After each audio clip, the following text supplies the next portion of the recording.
everybody. Welcome back to Elite Property Maintenance. Thanks once again for tuning in. My name is Tim, and I look forward to going into today's chapter that we've discussed. Like I told you in the beginning, we're going to go through chapters in every video. To all of you who gave me positive feedback and sent me emails based on the first one, thank you for that. I really appreciate it. Hopefully in this one you'll do the same. You'll give me some information, you'll ask questions. I love the back and forth, the flow. Lets me know you're paying attention, lets me know you're wanting to learn more and more and more. So as we're going along, remember, shoot me one of those. Give me a positive thumbs up. I really appreciate the positive feedback. And remember, hit the bell, hit the subscribe button so you can see the videos as they come out. Once again, I'm going to do at least one video a week. Like you'll see in this case, this one's popping out pretty fast behind the first one. So as many as I can do, as much information as I can get out there as fast as I can get it is my preferred. But please keep in mind, I still run a business. I'm at a luxury today. I say a luxury, it's a curse too. We got rain in my area again today, so I'm shut down. So I'm making the best of it and doing videos. So today, chapter two. Today we're going to get into the stages of starting that business in its actuality. In other words, now we're going to take your idea and we're going to put it in motion. Well, let's start by getting you legal. Okay, the legality is where you need to begin first. I'm not a big believer in doing things underhanded. I don't like under the table methods. Just my opinion. In my opinion. So let's get it legal. So to start with, you want to get you an EIN number, which is basically a business social security number. Now, you can acquire this in my state. I live in North Carolina. You can do this a couple different ways. You can go on irs.gov's website. You can do it there. You can go to the North Carolina Secretary of State's website. You can do it there. I would recommend you going through the Department of, or the IRS, because I think it's quicker, a little more streamlined, and honestly you can do it within 20-30 minutes, no matter how computer proficient or improficient you may be. Get it done fast. Once you've required that, now you can go through the process of setting up things like a business bank account, which I highly recommend. Keep your business and your personal separate. Make streamlining tax purposes that much easier. And if you use the debit card associated with that account, it helps tax purposes, knowing what money was spent this way versus that way. After you've gotten the EIN number set up, you've got your bank account set up. Once again, the bank account not necessary. There's other ways to do it, but I'm just giving you my recommendation. And all these are free. I mean, you can go on, once you get that EIN number, you can turn right around and open up another window. Go to the bank of your choice and open up an account within seconds. So these are not hard things to do. They're just office keeping items that you need to take the time to handle and get out of the way. Next up is going to be licensing. Now, every state, every city, county, totally different. Some require it. Those of you that I know from other states, I've met many people from other states in this industry when I went to GIE. Every situation is different. So my advice to you is look into your localities, look into your city, look into your state if necessary for state licensing. Most don't require that. For me, it was just state or city licensing through the city, which blanketed the county. Very simple process. I think it cost me about $5 or so. And you get a little business license to display in case someone needs to see that for whatever reason. I'm not selling merchandise. It was just a way of making myself legal. I later found out that I didn't necessarily need the city license. It was just something I wanted, just something I felt more secure. And I also felt like I was branding my business a little stronger so that when I met a potential client, they could see that I was not just a fly-by-night guy that was going to not be here next year. So that was important to me. Once you've got that established, next up would be insurance. Now, do you have to have general liability insurance? No. Well, now let me put an asterisk on that. Majority of commercial accounts, they're going to require it. If you're going to go do a commercial account for a large company, they're going to look for those types of things to be in play. They're going to look for certain limits to be in play. That is going to be a necessity if your intent is to go the commercial route. Now, if you're just going to do residentials, do you have to have it? No. However, the longer you wait before you get it, you're just rolling the dice. Because I can tell you this, I too was confident in thinking, oh, nothing's ever going to happen, but it was with that mentality that something does happen. I have been unfortunate to bust a couple of windows. Didn't have the chute blocker down, different reasons, different things, no error, nothing I did with intent to kill or hurt or destroy. It just happened. Now we're talking about less expensive things. I mean, I think knock on wood, every mistake I've made at this point has cost me less than $100 in repairs, but it can happen. So I wanted the security of knowing that if something did happen, I'm taken care of. Let's face it, there's always those times, and if you say it's not you, then God bless you. But there's been those times where I've been working and my mind gets on something else. I start thinking about something else that maybe I shouldn't be thinking about, or maybe I'm thinking about something going on at home or something I need to do or an upcoming event. You drift off a little bit, and the next thing you know, you've bumped into something, or it happens. It happens. Remember, it happens. So protect yourself, get that in play. There again, depending on the city, the state you live in, I mean, you can incorporate as much as you want. My insurance company or agent didn't offer commercial policy, so I had to go outside of that. Once again, I just got online and started researching it. Some great companies out there that give you great information, great coverages. So for me, I got, of course, the general liability and an I incorporated vehicle and I incorporated equipment. So, your levels of limits, let your heart be your guide, get some input. Most of them start out at $1 million in GI or in general liability policies, and they can go up from there. Equipment, I think for mine started at $5,000. I mean, let's be honest, that don't cover the mower. So, when you sit down and you take a pen and a pad and you write down all of the equipment that you have, and in the event it was stolen or destroyed or whatever, and you said, okay, I had to start over and replace all of it, that can get pretty expensive. So just remember, take the time to put your policies in place and make sure they cover everything and then some. Better to have too much than not enough and too little.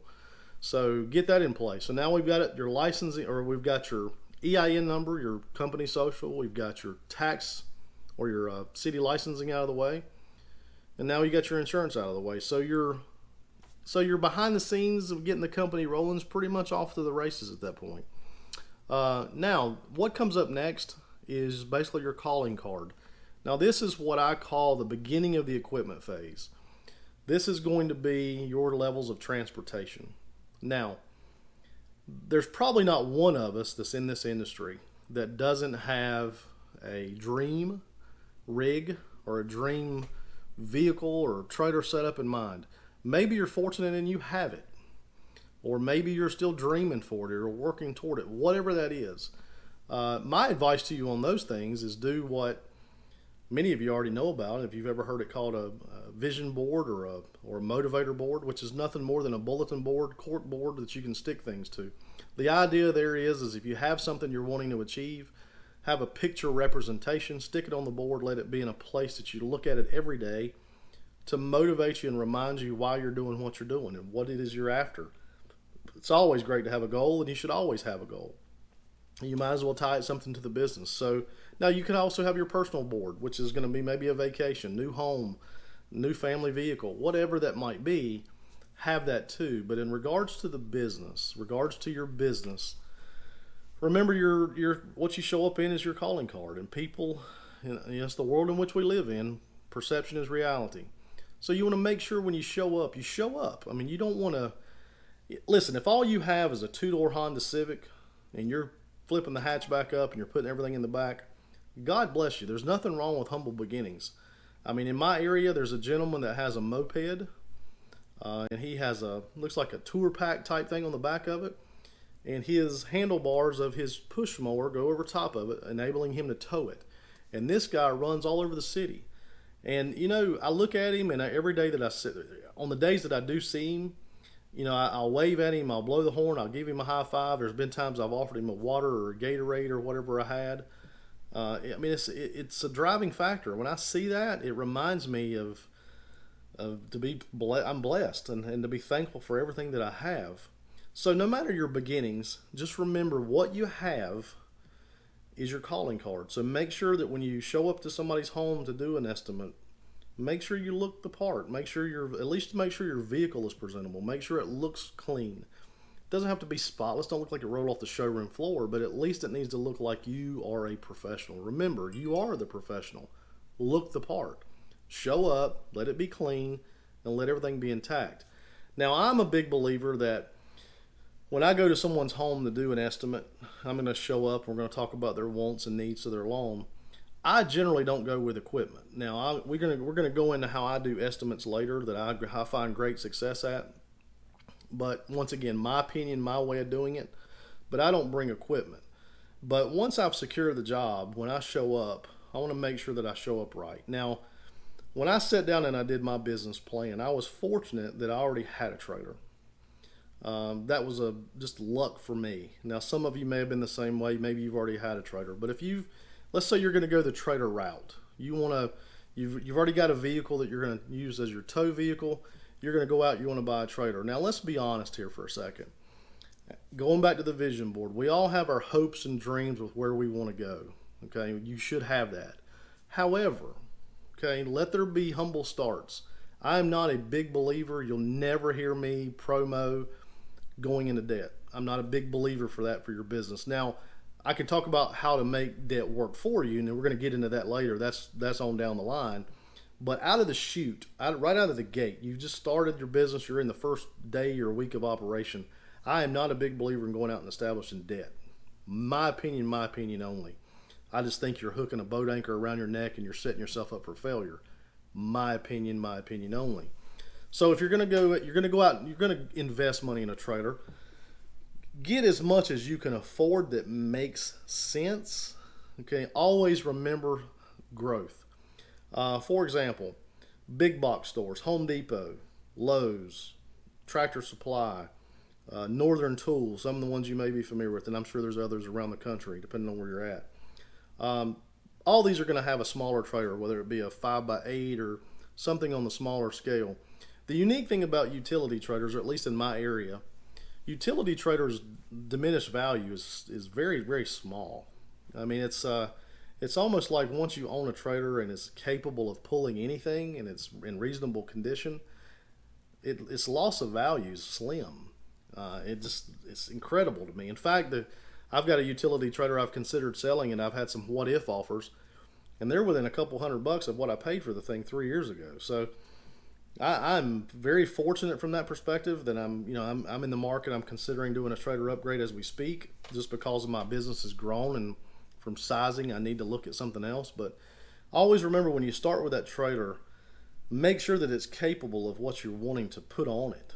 For example, I've seen people, they'll go buy a 5x8 trailer. Great starting point. Okay, maybe out of the chute all you have is a long tractor or maybe a push mower or whatnot. But just remember, when the first time you buy your new mower, let's say you go out and you buy a zero turn or you buy a standard, remember, if you got a 5x8 trailer, that's 60 inches. And let's just say you go with a 52 inch, let's say you minimize it down, or even a 48 or 46 inch deck. By the time the chute drops, assuming you keep the chute down, and generally the width of the tires and so forth on it, you're pushing the edge of the envelope even in a 5x8. So remember growth. Remember that. Keep that in your mind. I would recommend to you to at least look at a 6 foot wide, if not 7.5, whatever that goes to, or whatever you can find in your area. I'm not going to promote particular brands. In my area, I have a company called Kaufman Trailers. So if that's going to be the promo, they're certainly not promoting my video. I'm not promoting them as a company, but they were local to me, make a great product. My initial trailer was a 7.5 by 14 utility trailer with an easy gate. Made the gate easy to go down. I love, for startups, I think an open trailer is the better way to go for versatility reasons. If you're going to do landscaping, you're going to do loads of possibly of mulch or rock or anything like that. Or even if you're talking about bags, if you go the bag route, it's just easier on an open trailer as opposed to sometime with an enclosed. So both of them have their pros and cons, and we can talk about the pros and cons to each.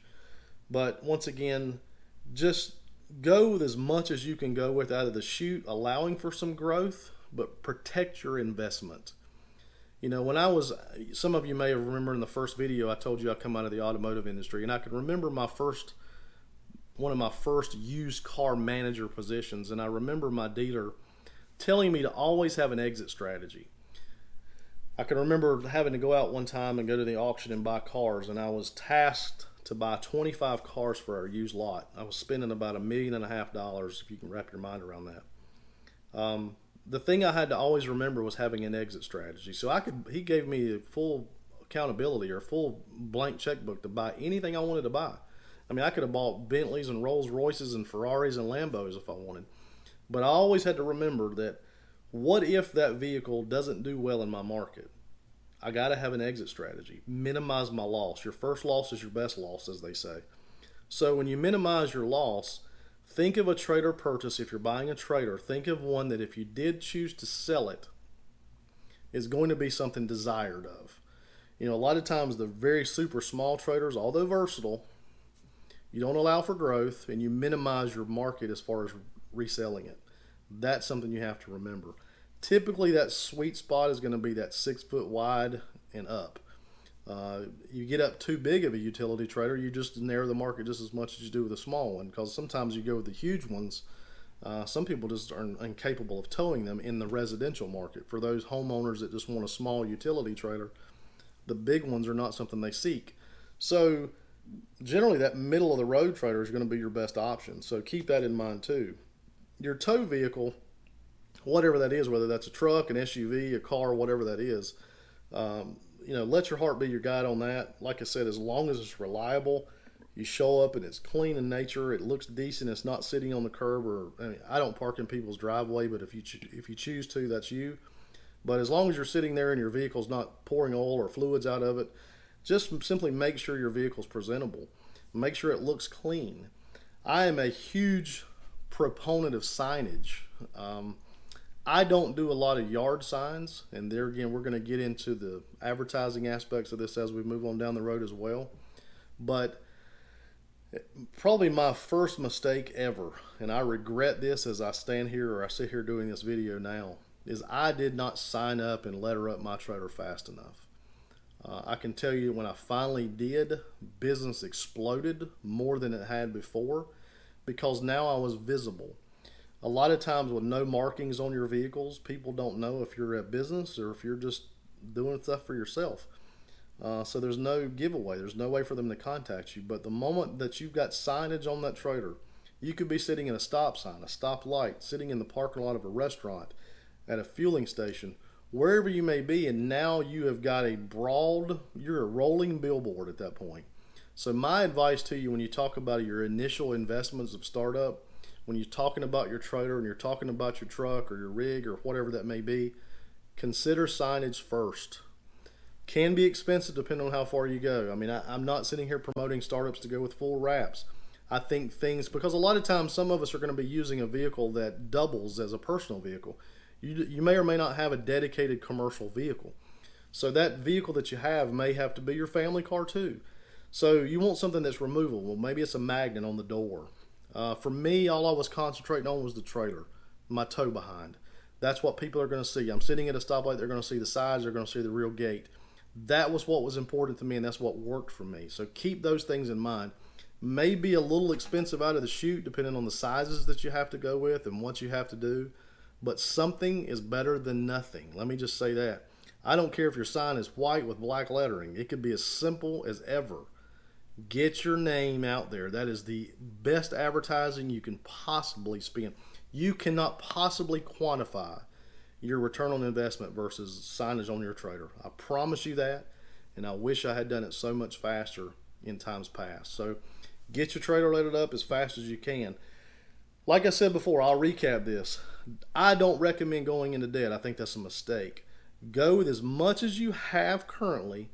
Dance with the one that brought you. If you have it now, go with what you have. You can always upgrade, okay? Don't let the noise, don't let every video you watch on social media, don't let seeing some of these people's rigs. I mean, my hat goes off to a lot of these companies. In fact, in my area, I see local startups, recent startups, and these guys are pimping $100,000, $200,000, $300,000 worth of equipment. And I look at it and I'm envious, yet at the same time, I laugh. Because if they go down, they're going down in flames. I mean, it's not a minor accident, it's major. I always thought if I'm going to go down, should I go down? And I don't intend to go down, but if I go down, I'm going down minimalistic. I'm going down losing a little, not a lot. So dance with the one that brought you. Go with what you currently have. Clean it up, make it look as good as possible. Remember, presentation is everything. And then let that be your calling card. Hope that helps you. Now, preparatory for the next chapter, we're going to continue on the equipment conversation. Now we're going to get into the actual equipment that you're using. So I have a little bit of an assignment for those of you who are going to tune in or going to watch it. So this is a little bit of a homework assignment. I don't know what day of the week you're watching this, so depending on where you're at, my recommendation is to do this on Sunday. So this coming Sunday, if that's in the head, or it could be the day you're watching this, here's your homework task before the next video. I want you to take a pad, pencil, piece of paper, what it is, could be a napkin, doesn't matter. And I want you to do a little bit of a road trip. I want you to pick a neighborhood, a subdivision, preferably a subdivision because it's just easier for all the homes, or a close-knit neighborhood that's lots of residences, residential streets, and so forth. And I want you to write down on your pad all the brands of mowers that you can possibly think of. I mean, start off with whatever, go all the way down to the ones that maybe you don't hear much anymore, don't really exist. So you're going to have all the big ones on there. You know, John Deere, Exmark, Skag, all of them are going to be listed. Bing, bing, bing, bing, all down on the line. Write them all down. And as you're riding through that neighborhood and you're coming upon a lawn, as you're looking at it, I want you to put a tick mark or a count beside the brand of mower that mowed that grass. Okay? So if you look at that lawn and it was done with a Skag mower, check it off. Now the reason I want you to do this on Sunday is because obviously you don't know what cut that grass. Obviously you don't know the company that controlled it. Obviously you don't know if it's controlled by the homeowner or not. Now make sure this is a neighborhood you're not familiar with, not one that you're in all the time, because now you're skewing the numbers. I want you simply to ride through the neighborhood and tick them off, and then we're going to see which equipment company has the most. Now, if at this point in time you're scratching your head and you're thinking, Tim, this might be the most ridiculous exercise ever, you're exactly right. Okay? Because here's the thing when it comes down to equipment. And I will connect this to the car industry. When I was in the car industry, there's a couple of brands of automobiles that are about as close to a cult following as you can find. And what I mean by that, and I don't mean that in a negative fashion, I mean these are vehicles that the owners of these brands, more than likely, that's all they will ever drive in life. Okay? They don't care about color. I mean, they care, but it's not a driving factor. They don't care about fashion. They don't care about the trends. They don't care about nothing else. This is what they are going to drive, period. Now, many of you, your parents, your grandparents may have been like that. For example, you may have had that grandfather or that father that, by George, he only drove a Ford. Now, I'm not talking about that one, although that could be similar. But here's my point. These cult followings, they look down on every other kind of car other than that particular brand that they followed themselves. Now, here are the brands that in the automotive world that tended to be the most cultish. Subaru, Volvo, BMW, believe it or not, it might shock you. Saab, if you remember Saab cars back in the day. These are the brands that their followers are. And I don't mean the yuppies. I don't mean the people that get on the bandwagon because it's the latest and greatest. I don't mean that. I mean your die-hard brand followers. These are the cults. Now, the reason I bring those up is I'm going to correlate that to the lawn industry. Some of you are just like that with mowers. Some of you are absolutely like that with mowers. In fact, I'll call the cultish brands, okay? Skag and Exmark. If you're an owner of a Skag or Exmark mower, you for some reason think that you are the second coming of Christ. You think that every mower that's on the market is subservient to yours. And I look at you and I laugh and I think, you know, I can drive by a lawn after you leave it and ask anybody in the world, and they have no idea what kind of mower you use. Now, those of us who are in this industry, we understand cut quality. We know that Skag and Exmark is a fantastic mower. Make no mistake about it, and won't make an argument otherwise. But my point of it is Joe Public doesn't know that. So when you talk about looking at another fellow landscaper or lawn guy or whatever, just because he's not rolling a Skag doesn't mean he's doing less than better work than you. In fact, in a lot of cases, he may be doing better work than you.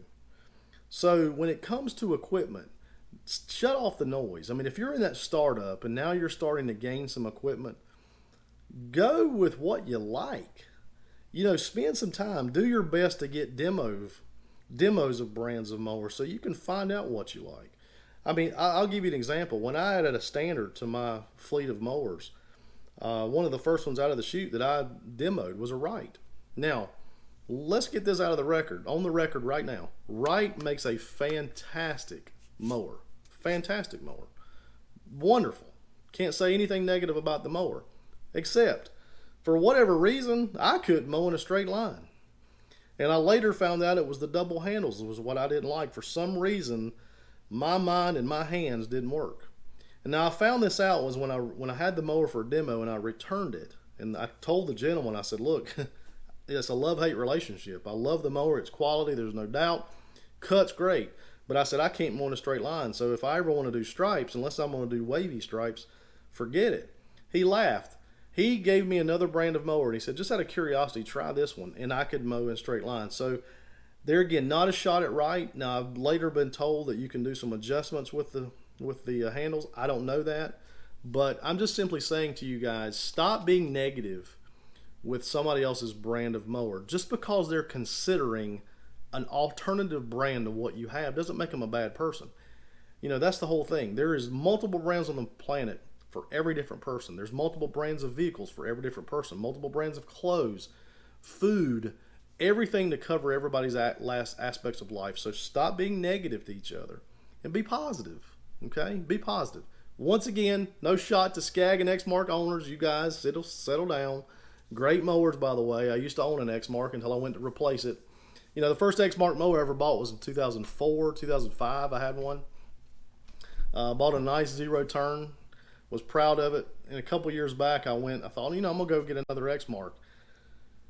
And yes, you probably know where I'm going with this. Sticker shock set in. So anyway, we're going to talk about that in the next segment where we talk about the mowers and equipment coming up. So sorry this video drug a little longer than normal, but thank you for tuning in. Remember, chapter by chapter by chapter by chapter is how we're doing this. So stick around. I promise you'll learn something. Hit the subscribe button so you can get the videos that are coming out, and click me one of these. Thanks again for tuning in with Tim at Elite Property Maintenance. See you next time.